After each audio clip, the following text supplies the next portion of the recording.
Doutor Roberto Veloso, presidente da AJUF. Doutor, como é que fica a situação do auxílio moradia? É preciso aguardar a decisão do Supremo prevista para março aqui, né? Na verdade, não é só a magistratura que recebe o auxílio moradia. Só o Poder Legislativo da União aqui em Brasília, a Câmara dos Deputados, possui 432 imóveis funcionais.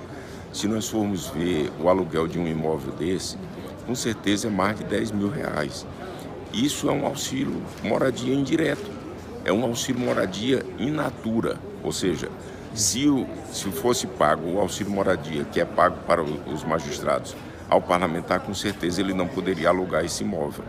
Então, o auxílio moradia ele serve para que a pessoa tenha direito ao imóvel. E o imóvel, ele deveria ser concedido pela União para todos. Infelizmente, isso não acontece. Então, o Supremo Tribunal Federal, neste julgamento, que se avizinha, Certo. deve disciplinar para todos, e não só para a magistratura, porque também os servidores públicos federais recebem, quando se movimentam, Sim, os virou delegados uma da coisa Polícia Federal espalhada recebem. até, né, presidente? Então, se todos recebem, o Supremo Tribunal Federal, ao julgar o processo, deverá disciplinar para todos e não só para a magistratura. Isso é o que nós esperamos e aguardamos. Presidente, mas não soa estranho pessoas que recebem auxílio moradia e que moram em imóvel funcional?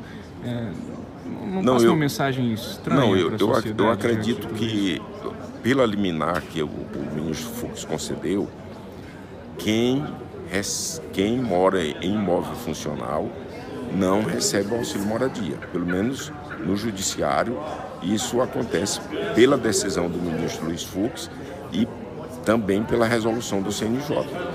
Em algum momento o auxílio moradia teve ali sua razão de ser, a gente sabe no início de Brasília. Hoje, diante dessa discussão toda de privilégios, presidente, e até mesmo de ajuste das contas públicas, faz sentido a continuidade desse benefício, embora seja legal, embora esteja previsto na lei? Não, eu vou dar o meu exemplo. Eu sou juiz federal, fui juiz federal em Imperatriz, eu fui juiz federal em Teresina, fui juiz federal aqui em Brasília. Em todas as vezes que eu me movimentei, eu levei o meu auxiliar, que é o diretor de secretaria. Em todas as oportunidades, o diretor de secretaria recebia o auxílio moradia e eu não recebia. Isso foi a razão por nós termos entrado com a ação, ou seja, para que nós tivéssemos o mesmo tratamento que os servidores públicos.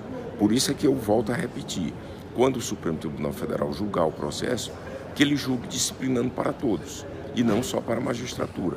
Ou seja, os servidores públicos continuarão recebendo, os juízes receberão, nas mesmas hipóteses dos servidores, os parlamentares, os deputados federais, os senadores, terão direito ao auxílio moradia direto e in natura, com fornecimento de imóveis funcionais. Isso tudo é o que nós esperamos que o Supremo Tribunal Federal decida quando julgar o processo aqui.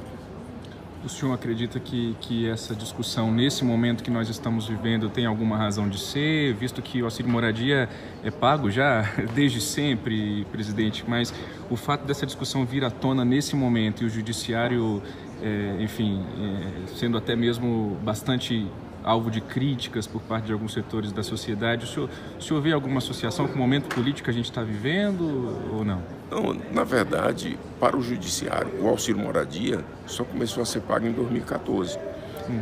Sempre foi pago para os outros, sempre foi pago para os servidores públicos, sempre foi pago para o executivo, sempre foi pago para o legislativo. Só a partir de 2014 que começou a ser pago para a magistratura. Okay. Então, por essa razão é que nós esperamos que seja disciplinado para todos, porque é uma oportunidade ímpar que o Supremo Tribunal Federal terá de disciplinar o auxílio moradia e também para disciplinar o teto remuneratório para todas as carreiras.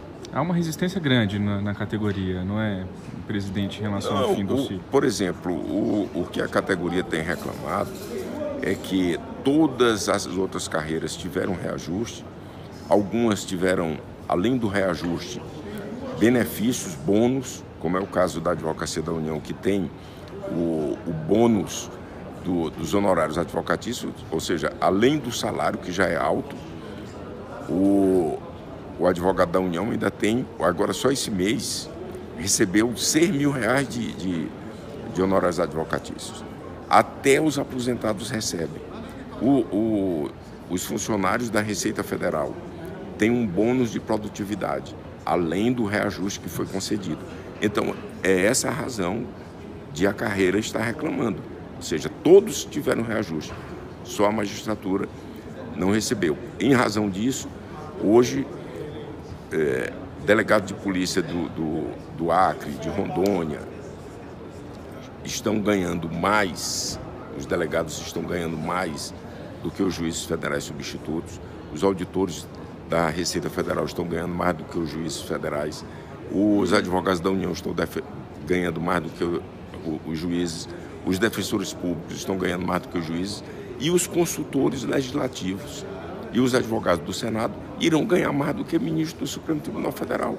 Então essa é uma oportunidade única que o Supremo terá para disciplinar tudo isso.